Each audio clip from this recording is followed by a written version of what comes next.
कि अरे नया नहर कनिया के अपना जे तेरे सेवा हो। अरे रीत प्रीत के सजना तो जदी भूलैबा हो कि हमरा के छोड़ी सजना जइबा कलकत्ता। अरे हमरा छोड़ के मोर सजना आ जइबा फगुनवा फीका। अगर आप हमको छोड़ के चले जाइएगा ना तो आपको ये फगुआ अच्छा नहीं लगेगा। ये नहीं कह रही कि मुझे अच्छा नहीं लगेगा, कह रही है कि आपको अच्छा नहीं लगेगा। कि हमारा छोड़ के मोरे सजना अरे जइबा कलकत्ता। अरे जइबा कलकत्ता फगुनवा फीका। फगुनवा फीका फगुनवा फीका लागी मोर सजनवा। फगुनवा फीका लागी मोर सजनवा। कतही ना मनवा लागी मोर सजनवा। कतही ना मनवा लागी मोर सजनवा। फगुनवा फीका फगुनवा फीका लागी मोर सजनवा। फगुनवा फीका लागी मोर सजनवा।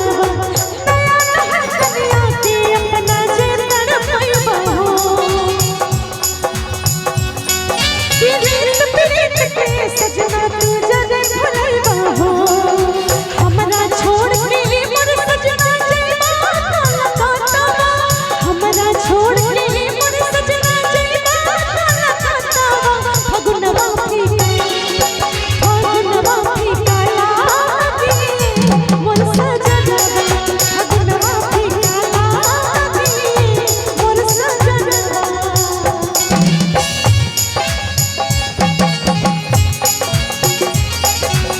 यारा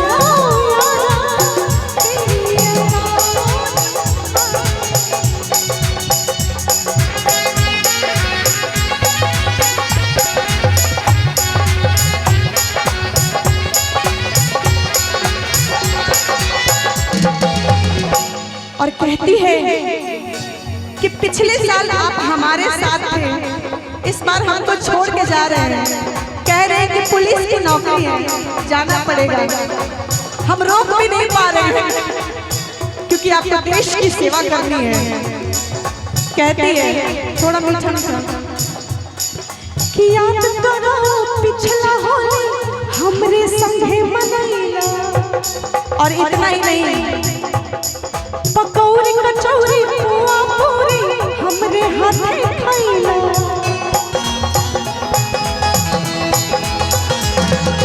याद करो पिछला होली हमरे संगे मनैला।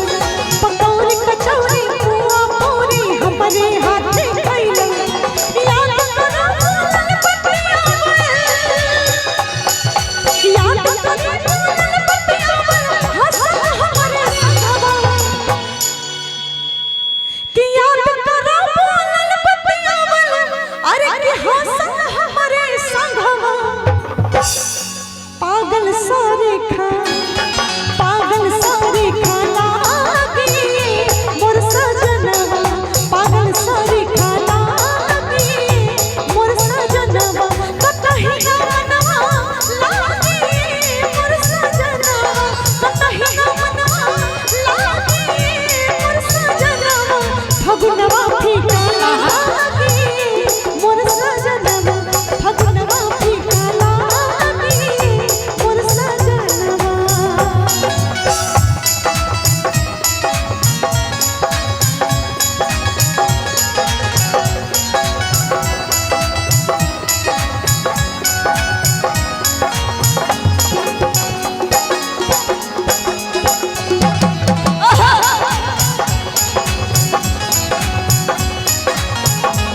और कहती है कि जब आप हमारे साथ नहीं होंगे तो सास ससुर भसुर ननद सब हमको बेकार लगता है जी। आपके बिना कुछ अच्छा नहीं लगता।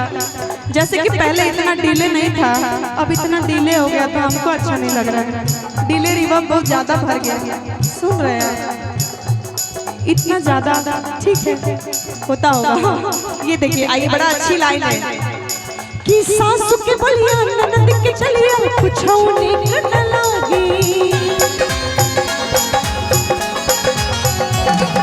सासु के बलिया ननद के चलिया कुछ नीक न लागी।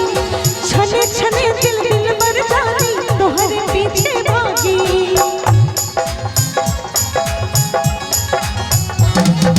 सासु के बलिया ननद के चलिया कुछ नीक न लागी। छने छने दिल दिल मर जानी तोहरे पीछे भागी। भगवान ने भी गीत निभाई, भगवान ने भी गीत निभाई बिन रंग के गाल कहेगा।